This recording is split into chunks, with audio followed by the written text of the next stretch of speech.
As the sun sets over the 100-acre wood and the stars begin to twinkle, it's time to join Winnie the Pooh, Piglet, Eeyore, and all their friends for some quiet bedtime stories. Let these gentle tales fill your dreams with honey, friendship, and the magic of the forest. Close your eyes, little ones, and let the stories begin. Story 1, Pooh and the Honey Tree.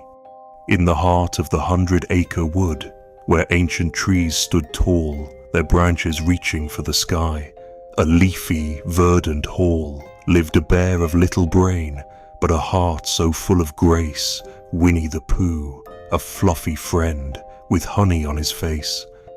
The sunlight dappled through the leaves, a golden shimmering shower illuminating mossy paths and every woodland flower. A gentle breeze whispered secrets through the leaves of green and gold as Pooh Bear wandered, happy and bold, a story to unfold. His tummy rumbled loud and clear, a grumbling empty plea, a craving for the golden sweet, the nectar of the bee. Oh honey, honey, rich and deep, a sticky, gooey prize, Pooh's very favorite thing to eat, a sparkle in his eyes.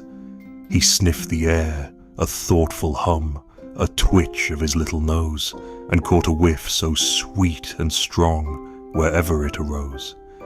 He spied a tall and leafy oak, a buzzing, busy sound, and knew within its branches high, sweet treasure could be found. A beehive hung, a tempting sight, a golden gleaming sphere. Pooh's mouth began to water at the thought of honey near.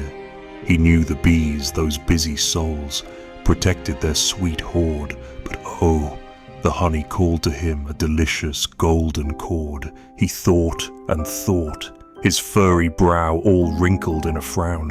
How could he reach that honey pot, way up so high in the crown of the ancient oak? He paced and paced, a thoughtful humming sound. Then inspiration struck his mind, a solution he had found. He'd find a balloon, big and blue, a gift from Christopher Robin kind, and float up high towards the sky, the honey he would find. He scurried off, a furry blur, his heart filled with delight. The promise of sweet honey near made everything feel bright.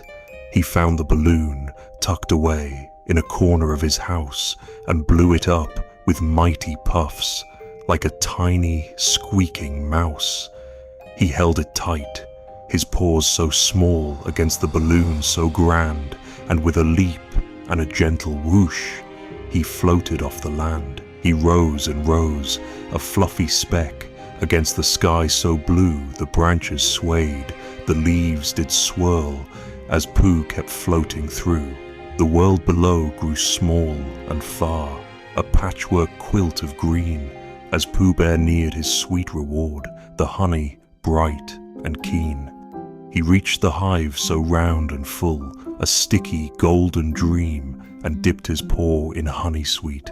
A joyous silent scream of pure delight escaped his lips as honey coated his fur. He ignored the buzzing sound that grew louder and more blur. The bees awoke, a buzzing swarm, disturbed from sleepy dreams. Their gentle hum turned to a roar. It wasn't what it seems. Pooh realized, with some alarm, his honey raid was fraught with danger, as the bees now chased a quite unhappy lot. He bobbed and swayed, the balloon bounced against the branches high, the bees pursued, a buzzing cloud, across the summer sky. He called to Christopher Robin, down below so small and far. Oh, help me, please, I'm stuck up here beneath a buzzing star. Christopher Robin, kind and quick, understood Pooh's plight. He found his trusty pop gun, and with all his might, he aimed it at the balloon so blue, and with a gentle pop, Pooh tumbled down, a fluffy heap, a honey-covered drop. He landed with a gentle thud onto the grassy floor, a bit bewildered, covered in goo, his honey raid no more. He sat there for a moment, blinking in the sun, his fur all sticky, his tummy full, his honey quest undone. But as he sat, he started to think, a thoughtful, humming sound. Perhaps he'd been a bit too bold, a bit too quick to bound towards the honey without a thought for the feelings of the bees. He learned a lesson, sweet and true, among the flowers and trees. He promised then and there to be more considerate and kind, to ask the bees politely next time the honey he might find. And as he wandered home that day, a little bit more wise, he dreamt of honey, sweet and deep, and friendships in his eyes. Story 2. Pooh sticks by the bridge where waters flow, beneath the willows weeping, their branches trailing in the stream, a gentle secret keeping, in the heart of the 100 Acre Wood, a place of peace and play. Pooh and Piglet, hand in hand, would brighten every day. The bridge, it spanned the chuckling stream, a wooden, sturdy ark, a meeting place for friends to dream and leave their gentle mark. It stood as a sentinel so still, between the banks so green, a silent witness to the thrill of Pooh sticks, a joyful scene. Pooh, with his rumbling tummy and his ever-present hum, and Piglet, small and timid, but full of joyful fun, would gather by the bridge each day, their favorite game to start. Pooh sticks, a simple, gentle way to gladden every heart. They'd search along the riverbank for sticks of every size, long and short, thin and stout, a treasure in their eyes. Each stick they'd find, they'd give a name, a whimsical delight. Wiggly, wobbly, speedy, slow, before they took their flight. They'd stand on one side of the bridge, and with a gentle swing, they'd drop their sticks into the stream and watch them dance and sing. Then rush across, with hurried feet, to the other side so green, to see whose stick emerged first, a truly thrilling scene. The water chuckled, gurgled low, as secrets it did keep. The sticks they tumbled to and fro in waters cool and deep. Pooh and Piglet side by side, their eyes upon the flow, waiting for their sticks to ride, the current swift or slow. The sunbeams danced upon the stream, a shimmering silver trail, reflecting off the ripples bright, a captivating magic veil. The leaves they rustled in the trees, a gentle whispering sound, as nature's symphony did please all creatures gathered round. Sometimes Pooh's stick would win the race, emerging swift and free, and Pooh would bounce with joyful grace, a happy sight to see.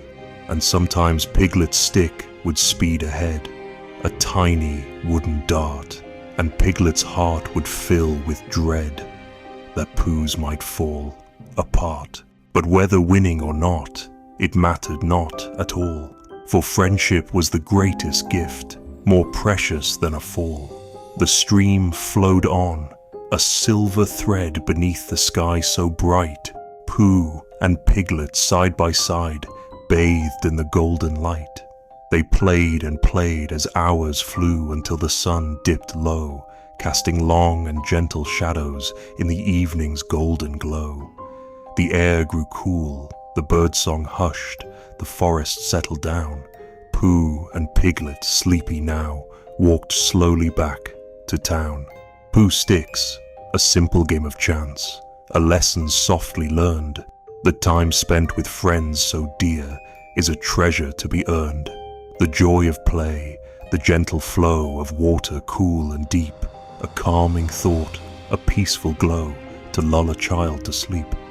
Story 3. Eeyore loses a tail. Eeyore, the donkey, grey and old, with a sigh and drooping head, walked slowly through the 100 Acre Wood, his heart filled with a dread. His tail, his dear and fluffy tail, had vanished in the night, a mystery so sad and strange, a truly sorry sight. He wandered through the misty paths, beneath the trees so tall, his tail as bottom catching on twigs, a discomfort to enthrall. He sighed again, a mournful sound that echoed through the trees. "Woe is me," he mumbled low, carried on the gentle breeze. The other creatures of the wood, they noticed Eeyore's plight, his drooping ears, his mournful sighs, a shadow in the light. They knew how much he loved his tail, a fluffy grey delight, and so they gathered, one and all, to make things right. But Pooh, with kindness in his heart, a loyal friend so true, heard Eeyore's sighs and knew he had a special task to do. With Piglet, small and ever brave, he set off through the wood to find the missing tail and save their dear friend's mournful mood. They searched the wood, high and low, near the sandy pit so deep, where Eeyore liked to sit and mope, his gloomy thoughts to keep. They looked beneath the prickly gorse, and by the rushing stream, but Eeyore's tail, it was no more, a vanished fluffy dream. They asked the owl, with wisdom vast, and words both long and grand, if he had seen the missing tail, perhaps, held in his hand. But Owl, he just blinked his big round eyes and shook his feathery head. A tail, a curious case, was all that he had said. They visited Kanga and Roo in their cozy, warm abode, and asked if they by chance had seen where Eeyore's tail had trod. But Kanga just smiled and shook her head, and Roo just hopped and bounced. The mystery of the missing tail remained unannounced. Then Christopher Robin, clever and kind, with a twinkle in his eye, he had an idea. He found poor Eeyore by the thistle patch, his head hung low and sad, and with a gentle touch, he attached the tail he'd cleverly had, designed and carefully made. With button and string so neatly tied, the tail was back in place. A happy smile spread far and wide on Eeyore's gloomy face. The other creatures gathered round to celebrate the day that Eeyore's tail had been found in such a clever way. They cheered and clapped and sang with glee, their hearts filled with delight, a happy ending, sweet and true, beneath the fading light. Eeyore swished his fluffy tail, a happy, gentle swish, a thank you to his friends so true, their kindness did he wish, to express in every way he could how grateful he did feel for friendship, love, and understanding, more precious than a meal. And as the sun began to set, painting the sky with hues of orange, pink, and lavender, they shared the happy news. The tale of Eeyore's missing tail and how it was restored. A gentle reminder, sweet and clear, that kindness is adored. Story 4. Pooh goes visiting and gets into a tight place. In the 100 Acre Wood, where days were sweet and long, lived Winnie the Pooh, humming a happy song. A bear of little brain, but a heart so full of cheer. He loved his friends, and honey dear, and adventures far and near. One sun-kissed morning, bright and clear, a rumbling in his tummy, Pooh decided, oh dear, I must visit my friend Rabbit. It's such a shame he's become a mummy. So off he set, a furry friend, along the winding path, his nose a-twitching round the bend, avoiding any wrath. He hummed a tune, a happy sound, as he walked along the way. The trees they swayed, the leaves did rustle on this golden summer day. The butterflies danced in the air, the birds sang sweet and clear. Pooh's heart was light, without a care, no worries and no fear. He reached Rabbit's house, a cozy burrow nestled 'neath a hill, and knocked politely on the door, his heart with joyful thrill. Hello, Rabbit, are you in? He called in his gentle, rumbling voice. It's Pooh Bear here. I thought you and your mummy could do with a choice of cakes and honey I've brought, and milk and all things nice. Rabbit peeked his head outside, his nose a-twitching too. Oh, hello Pooh, he said with a smile, his welcome warm and true. Come in, come in. It's good to see you on this lovely afternoon. But do excuse the mess, you see. We've been playing all too soon in the mud and muck all day long. Pooh squeezed inside, a fluffy friend, into the burrow small. He hadn't thought until the end how tight it was for all. He ate some honey and some bread and some cake, a tasty treat, and chatted with Rabbit as he said how honey was so sweet. He ate and ate his tummy round like a balloon so grand until he couldn't eat another bite, not even a grain of sand. He rose to leave a polite goodbye, but found, to his dismay, he was stuck fast. He couldn't budge, not even to start his day afresh. "Oh, bother," mumbled Pooh, his voice a muffled sound. He tried to wiggle, tried to jiggle, but remained tightly bound. Rabbit pushed and pulled with all his might, but Pooh wouldn't come free. Oh dear, cried Piglet small, who had stopped by for some tea. Christopher Robin came along. He heard the commotion grand, and with a chuckle and a song, he devised a clever plan. "We'll have to wait," he said with a smile, "for Pooh to slim down a bit, no more honey for a while, and let him sit there and just quit the idea of eating honey for a long while." So there sat Pooh, stuck fast and tight, a fluffy, honey-filled mound, while Rabbit read aloud, by candlelight, stories of renown. They talked and laughed as days went by, and Pooh grew thin and small, until at last, with a happy sigh, he popped free from the wall. He thanked his friends for their patience and care, their kindness, warm and true, and promised then and there to watch how much honey he'd imbue. He walked back home beneath the stars, a wiser, slimmer bear, and dreamt of adventures near and far, and honey, sweet and rare.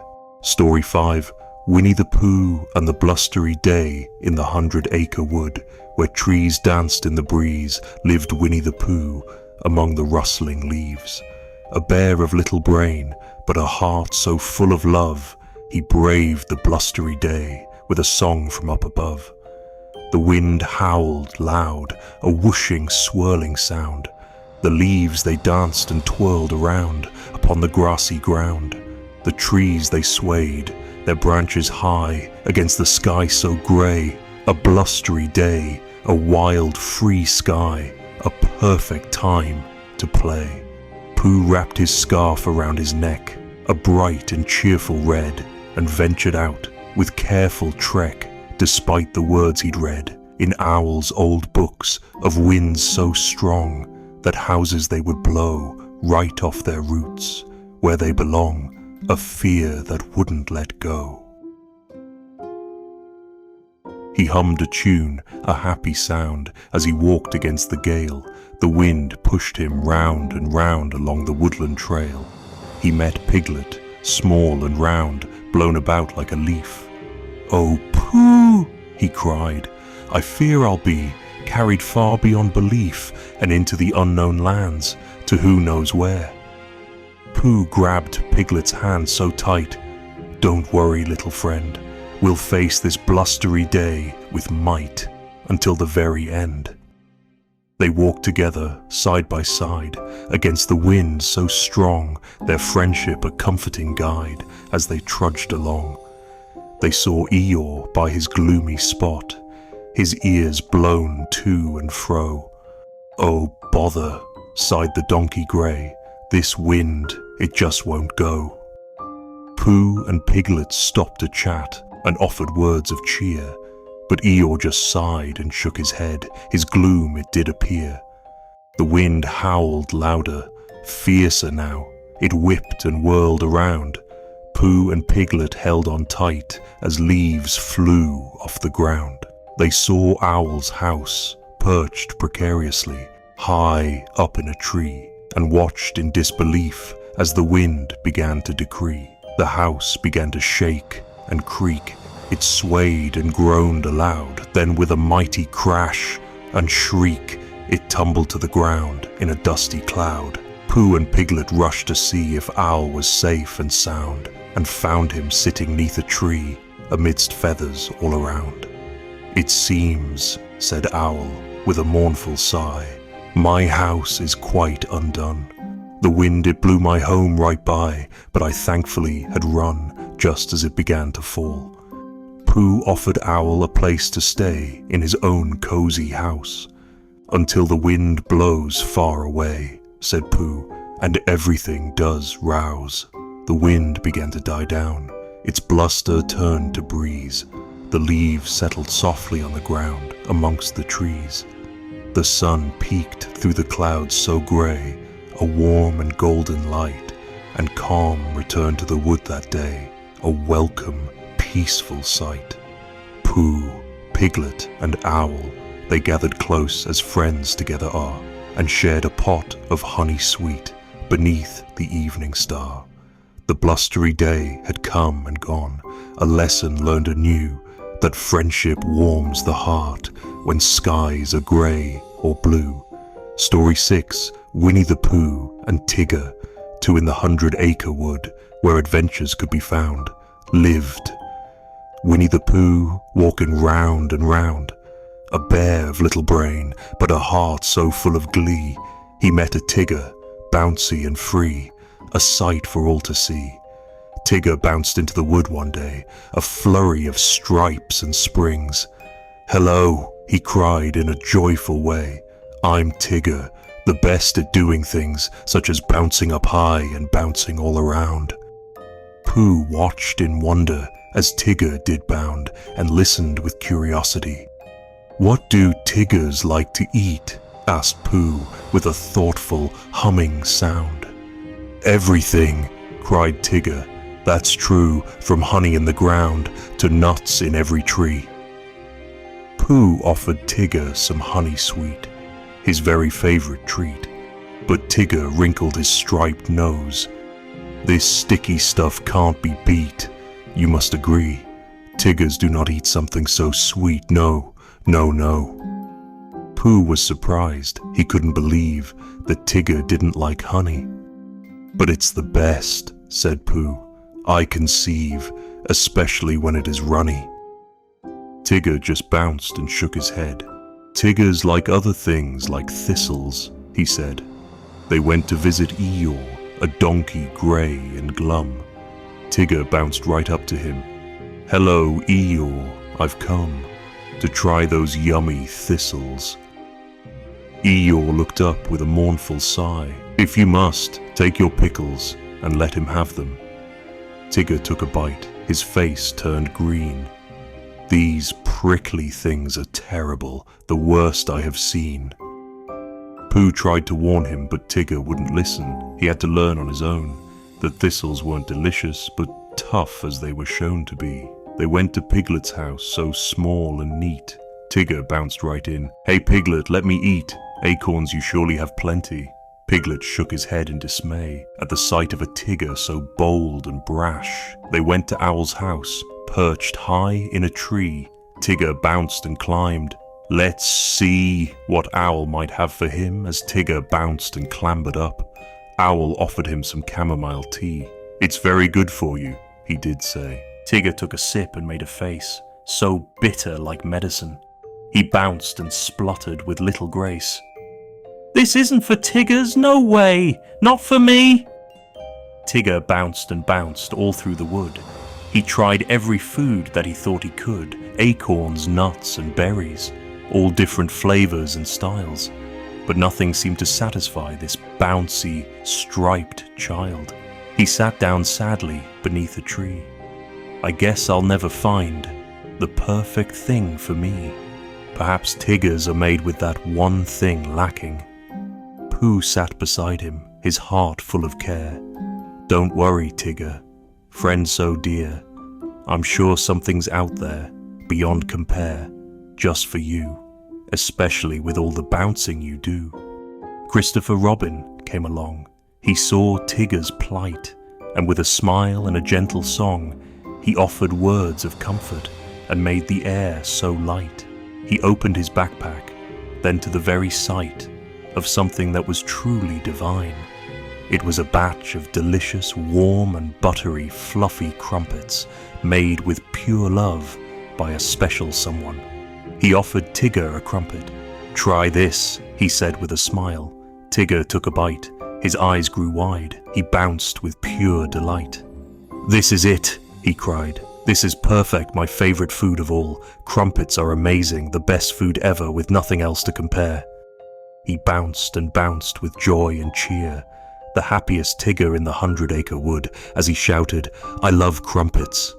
Pooh and Christopher Robin smiled, so glad their friend had found the perfect treat after bouncing round on this long, delightful day. Tigger learned a lesson, important and true, that sometimes the best things in life are unexpected and brand new and are discovered through kindness and care with friends by your side.